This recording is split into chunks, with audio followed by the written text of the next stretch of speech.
পাথর ইজারা দেওয়া আর বালু ইজারা দেওয়া হচ্ছে একটা খনিজ সম্পদ মন্ত্রণালয়ের কাজ, একটা ভূমি মন্ত্রণালয়ের কাজ। এই দুটোই আসলে ডিসির মাধ্যমে তারা করে থাকেন। যখন আমরা পরিবেশ আন্দোলন করছিলাম তখন 2011 সালে আমরা একটা রায় পাই যে পিয়াইন এবং ডাউকি, যেটাকে আমরা জাফলং হিসাবে চিনি, ওইখানে ইকোলজিক্যালি ক্রিটিক্যাল এরিয়া ঘোষণা করা হোক। ইকোলজিক্যালি ক্রিটিক্যাল এরিয়া ঘোষণা করলে সেখানে আর অর্থনৈতিক কর্মকাণ্ড করা যায় না। সেই 2011 সালের আদেশ যখন আমি টেবিলের ওই পারে ছিলাম, ওইটা ক্রমাগত চেষ্টা করে 2016 সালে আমরা সরকারের মন্ত্রণালয়ে আনতে পেরেছিলাম। তখনও লড়াইটা সহজ ছিল না। তারপরে 2019 সালে এটাকে ইকোলজিক্যালি ক্রিটিক্যাল এরিয়া ঘোষণা করা হলো। তারপরে ওইখানে একজন ডিসি মহোদয় ছিলেন, তার সাথে আমরা কাজ করেছি, নিবিড়ভাবে কাজ করেছি, এবং আমরা দেখিয়েছি যে ওখানে পরিবেশ বান্ধব পর্যটন করলে যত শ্রমিক আছে সব ওখানে অ্যাবজর্বড হয়ে যাবে এবং আমাদের ওই পুরো পাথরকড়িটাও রক্ষা পাবে। এইটার প্রেক্ষিতে 2020 থেকে 2024 অবধি কিন্তু পাথর তোলাটা বন্ধ ছিল শুধুমাত্র পিয়াইন এবং ডাউকিতে। এখন এটার মামলাটার বাদীকে যদি জিজ্ঞেস করেন, মামলাটার বাদী এককভাবে আমিই ছিলাম। আর 2019 সালে যখন এটা নিষেধ করা হলো, সরকার বলল যে পরিবেশের কারণে আর উত্তোলন করা যাবে না।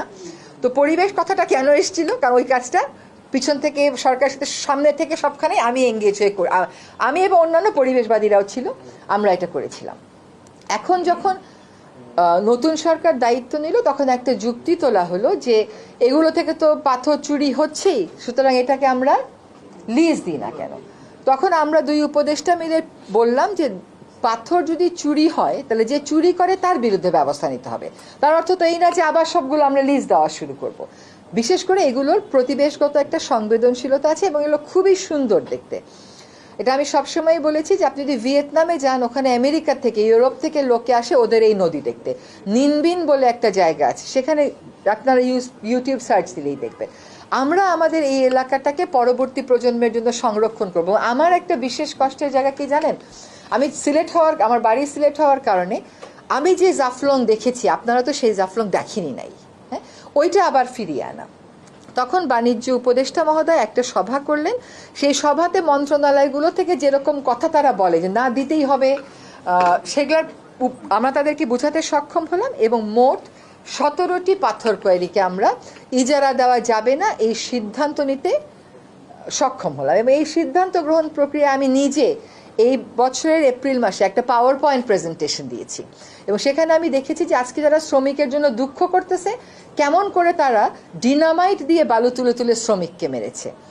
যদি আমি ভুল না মানে এক্সাক্ট সংখ্যাটা আমার মনে নাই, শুধুমাত্র জাফলংয়েই বোমা মেশিন দিয়ে পাথর তুলে শ্রমিক মারা গেছে হচ্ছে বিটুইন 65 to 80। আমার এই মুহূর্তে মনে নেই, বাট এই কথাটা শেষ করে আমি আপনাদেরকে কপি দিয়ে দিতে পারবো সেই রিপোর্টের। তো আজকে যারা শ্রমিকের দুঃখে দুঃখ পাচ্ছে, যারা পাথর তোলে, তারা তখন কিন্তু শ্রমিকের পাশে দাঁড়ায় না। সেই ফ্যাক্টস অ্যান্ড ফিগার্সগুলো আমরাই তাদেরকে দিয়েছিলাম। ফলে সরকারি পর্যায়ে আমাদের কাজটা হচ্ছে নীতি প্রণয়ন করা। আমরা কিন্তু নীতিটা ঠিকই প্রণয়ন করেছি যে 17টাতে পাথর উত্তোলন করা যাবে না। এখন পাথর আদৌ উত্তোলন হচ্ছে কিনা এটা দেখবে কিন্তু মাঠ পর্যায়ের প্রশাসন। আর মাঠ পর্যায়ের প্রশাসন কি, যেহেতু আমি পরিবেশ নিয়ে কাজ করেছি, আমাকে কিন্তু প্রায় সময় অনেকেই পাঠায় এখানে বালু তোলা হচ্ছে, এখানে পাথর তোলা হচ্ছে, এবং এমনকি চিঠিও পাঠায়, আমি লিখে দিই যে ভূমি মন্ত্রণালয় দেয়। তো আমরা কিন্তু বারবার প্রশাসনকে বলেছি, লিখেছি।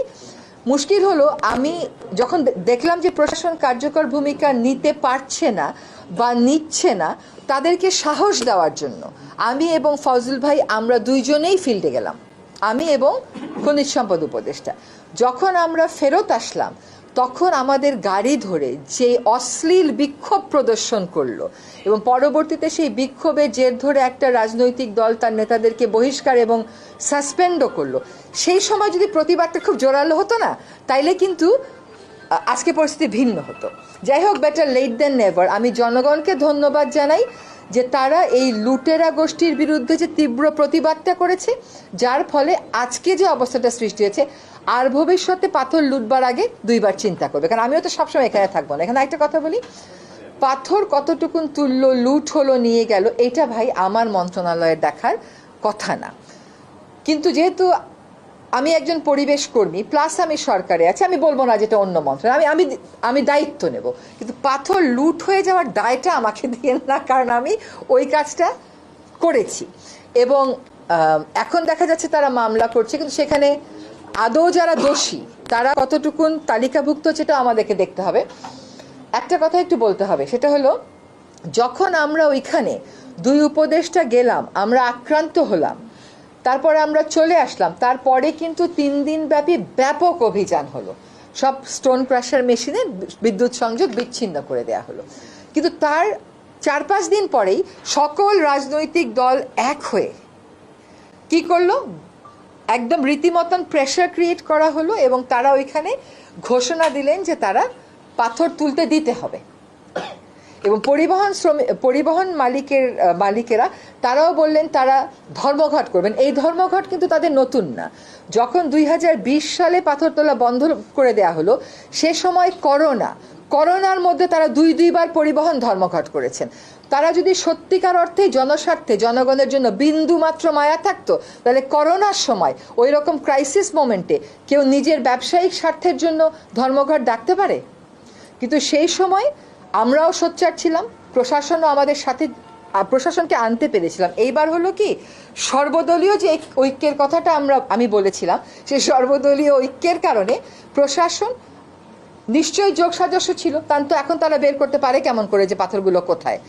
আবার নীরবতাও ছিল, তারা হয়তো অতটা ঝুঁকি নিতে পারছিলেন না। আমরা একটা স্লোগান দিই প্রায়, যে পিপলস পাওয়ার।